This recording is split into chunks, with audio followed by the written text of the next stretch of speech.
seems sun's up in our beautiful mountainous subalpine glory.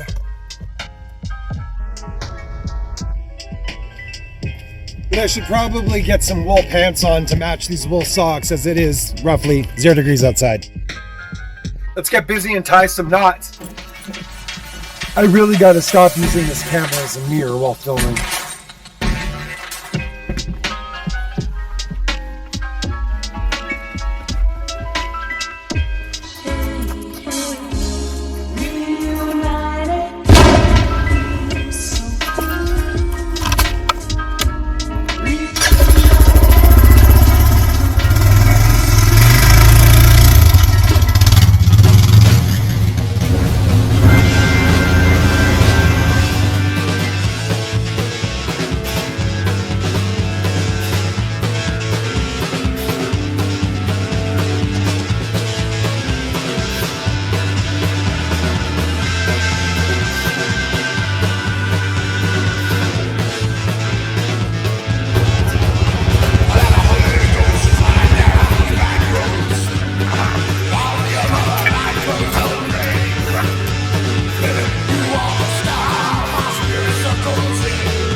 And you're going to pull all the length of your running end through the open overhand knot that you tied just below the closed overhand knot, which will in turn make your overhand open knot a buckle for this loop here. Take and throw that open loop over the end of whatever object you're looking to tie onto. You can pull on your running end, cinching that open overhand knot down, and then activating your standing end. We've put the closed overhand knot on, which now acts as a jam on your object. We're really not pulling all that far, so in this instance, we're just going to go and take and make an overhand slip.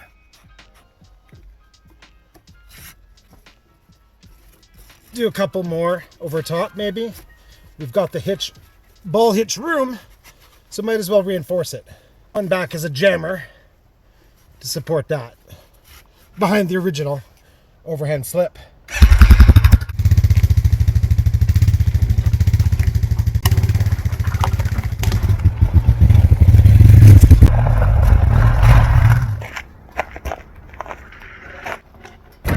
To loosen and remove, just bring the buckle up. Overhand knot has now jammed in against what was our open overhand knot. Simply take and grab at the buckle that we created from the open overhand, loosen off, bring it over your object to get it off. Canadian jam knot.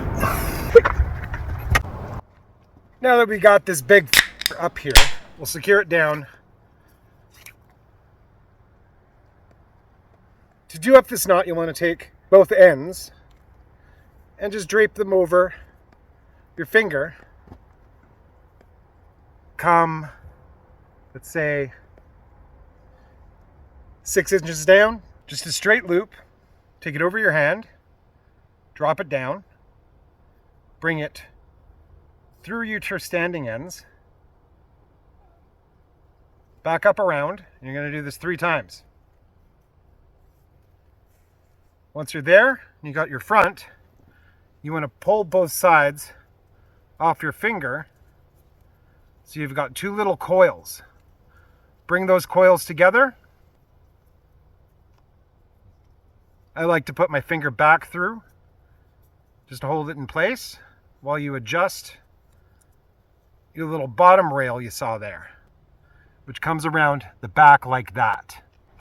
Sever your standing end from your hank and run both ends under and around your object. Bring up and through. Separate both coil ends off. Keep them apart so you got a little alien looking guy here. Bring your standing end back up. Each is going to go through one coil.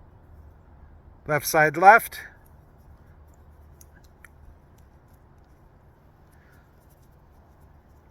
Right side right. Try not to drop it out the other one while you're doing this. Now, just take and pull. And sever your ends. No need to leave room to tie a knot because this is going to hold with friction. Go ahead and do up your other end.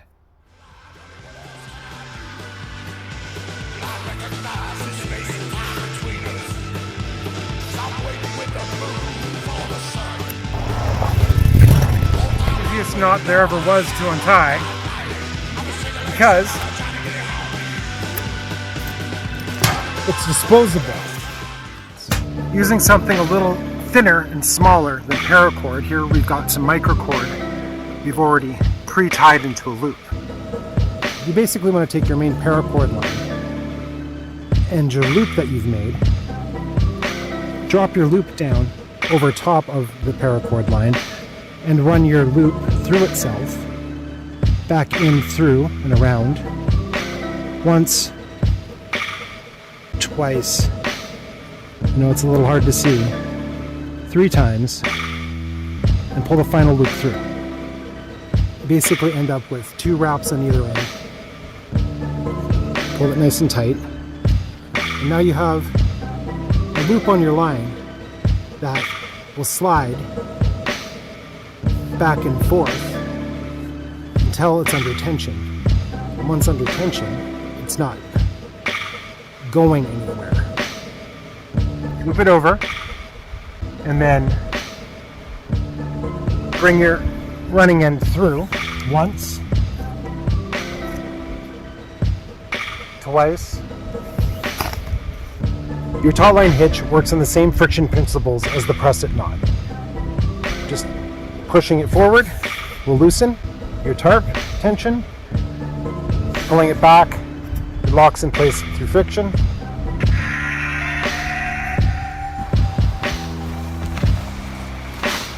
If you enjoyed this video, please do remember to like, comment, and subscribe. Let's get one more shot of that beautiful mountain out there.